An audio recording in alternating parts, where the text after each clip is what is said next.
But these people aren't dying from COVID. Let me give you several examples here. An anesthesiologist intubated the patient's, like, I think it was right bronchi and of a patient, and they couldn't get the sats up, and for about 5 hours, like, we were waiting on a chest x-ray to confirm that the placement was wrong. And in the meantime, while we're waiting for that, and we've told the anesthesiologist that it was placed wrong, because, like, literally only one side of his fucking chest is, like, inflating, he dies. Okay?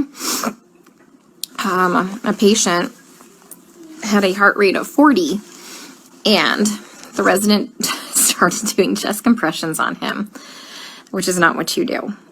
You just externally pace them, or you give him some atropine. And then, I run in there to stop him from doing chest compressions on somebody with a fucking pulse.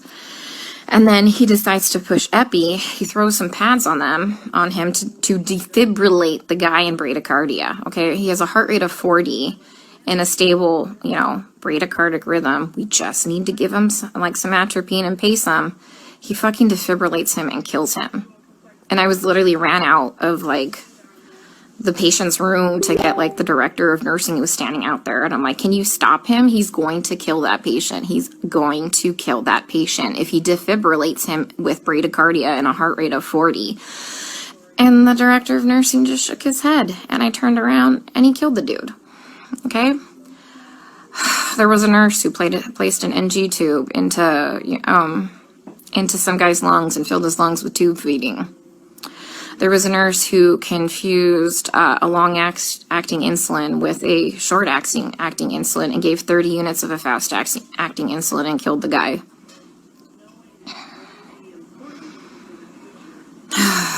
What else? Other stuff have I seen? Yeah. It's just here they're just gonna let them rot on the vent. They're medically mismanaging these patients. And I'm not a doctor, guys. I'm not professing to be a doctor by any means. But there's, like I said, basic standards of care that we have to do.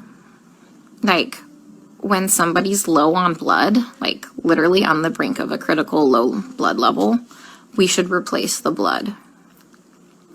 But I asked the residents, and they're like, does he have internal bleeding? And I said, no.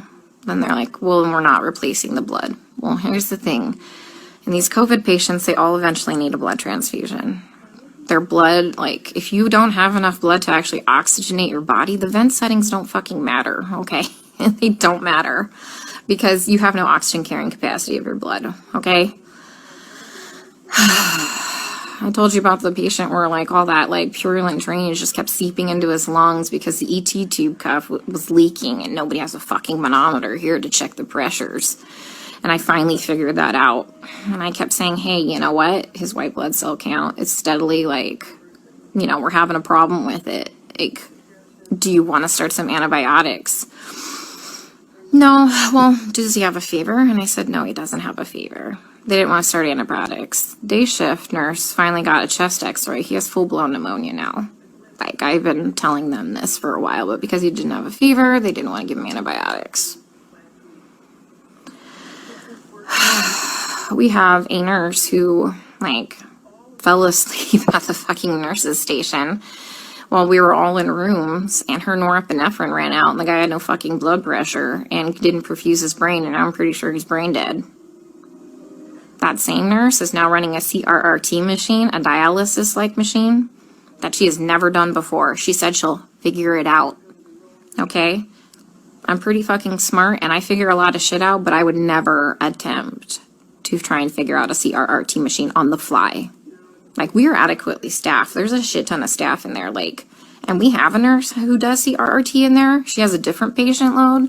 We told them, hey, let's just swap these nurses so the one that knows how to work this machine can work this machine, but they didn't want to do that.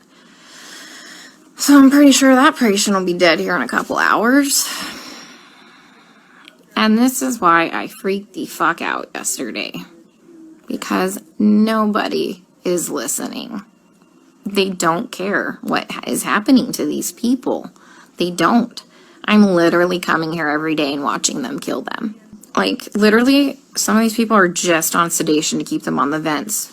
Nothing else. I have a lady on a tranq on a vent, and she's not even fucking cognizant. She's not even on sedation. You know what we give her every day? We give her breathing treatments, albuterol, and she gets insulin. And that's it. That's it. We're not treating the COVID, guys. Like, for real, we're not treating the COVID. You know, every day we try and get these guys off the vents, right? Because, you know, there's criteria for weaning. Every day, the day shift nurse will wean them down, like, to, like, minimum sedation. Every night, we come in and we get the same 2 residents, and they fucking max out all the sedation again and undo all the work from the day shift. Then the day shift attendant will come in and they'll all do rounds, and they'll be like, he wasn't synchronizing with the vent. So we had to turn all the sedation on. And I'm like, he wasn't synchronizing with the vent because it's in the wrong vent mode.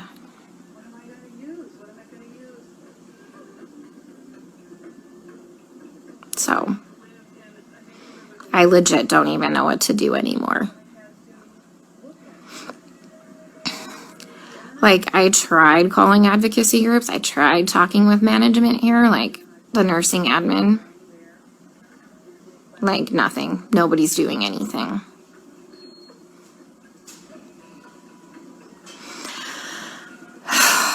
We still have 100% mortality rate in the ICU unit. I just left. But, I mean, they're living longer because we have, like, legit ICU nurses there. So, CDC finally, like, not the CDC, FDA approved yesterday the remdesivir study.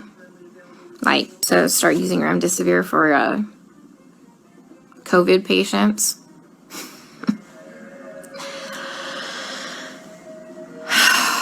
Guys, I don't even know what to do anymore. And this is why it had a complete fucking breakdown. Like, I literally had to call my friend Lisa and FaceTime her, and she answered the fucking phone while she was in the shower because she, like, knew I was having a hard time to talk to her.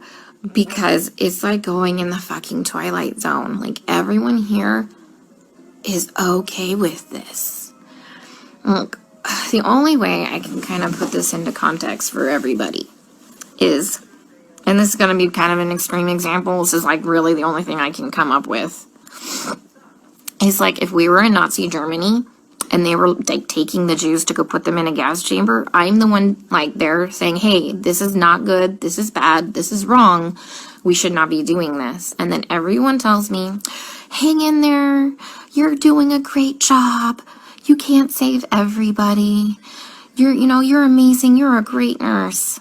Guys, I know I'm a fucking good nurse. I know I go in there and I give it 500% every day. I know I'm not being negligent. Okay, I fucking know that. What I need is someone to help me save these people from being killed. Okay, from gross negligence and complete medical mismanagement. And no one is listening to me.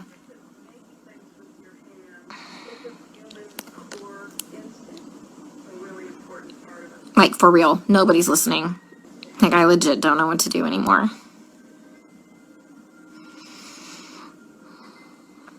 Can someone come up with, like, some type of a solution for me? Because I'm kind of out of ideas.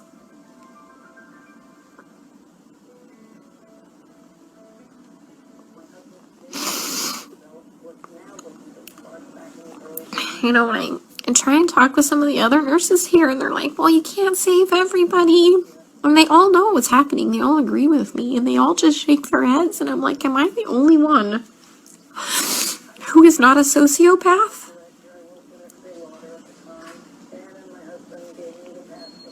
To think that this is okay?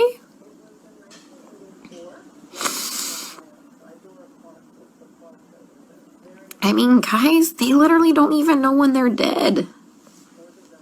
Like, how many times have I told you they've assigned me a dead person? Like, how long have they been dead? Nobody knows. Like, how is anybody assessing anything without a stethoscope? Normally we have, like, those disposable stethoscopes. But I knew what we were coming into, so I brought my old junky one. Nobody's listened to anybody's lungs as long as I've been here. Even with disposable stethoscopes. I am literally telling you that they're murdering these people, and nobody will listen to me. I mean, like I said, I'm not a doctor, but I'm pretty sure that when you defibrillate somebody with a heartbeat of 40 in a stable rhythm, and you kill them, that's murder. And I'm pretty sure that when you put somebody's PEEP up to, like, 25, and PEEP doesn't go past, I think, like 15, 20, and you blow their lungs out, and they die, I'm pretty sure that's murder. You know, I mean, I've just watched a doctor drop a central line and fucking rupture, like, the subclavian, like, vein, and the guy fucking bled to death.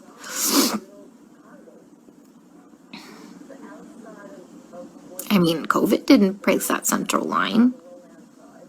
COVID didn't kill that guy. I mean, he was a COVID patient. I mean, every single patient I've taken care of, guys, is a COVID patient. Like, I've never had a non-COVID patient, okay? I watched an anesthesiologist place an ET tube and rupture their esophagus, and the guy choked to death on his own blood. COVID didn't place that ET tube incorrectly. And nobody cares because they're all minorities and we're in the fucking hood.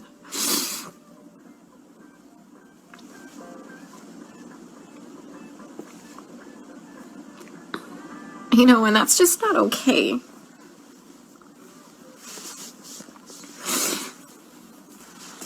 You know, I grew up really poor. And so I know what it's like to be, like, completely forgotten and for nobody to advocate for you. I'm sitting in the vending machine room because it's nice and cool. I'm in between units right now, so they haven't realized I'm gone. I figured I'd have a mini meltdown and then get my shit together because I've never been to the other unit. Mind you, I've been on this unit the whole time, and whatever, I'm flexible. But once again, you know, I talked to admin. The next day I got moved. That's what happened at the other hospital. They don't care what's happening to these people. And I just have to keep watching them die. And alright guys, I'm going to the unit. Let's see how they kill them there, okay?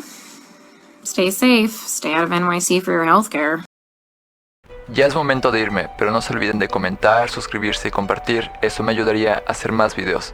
Bueno, nos vemos para la próxima. Adiós.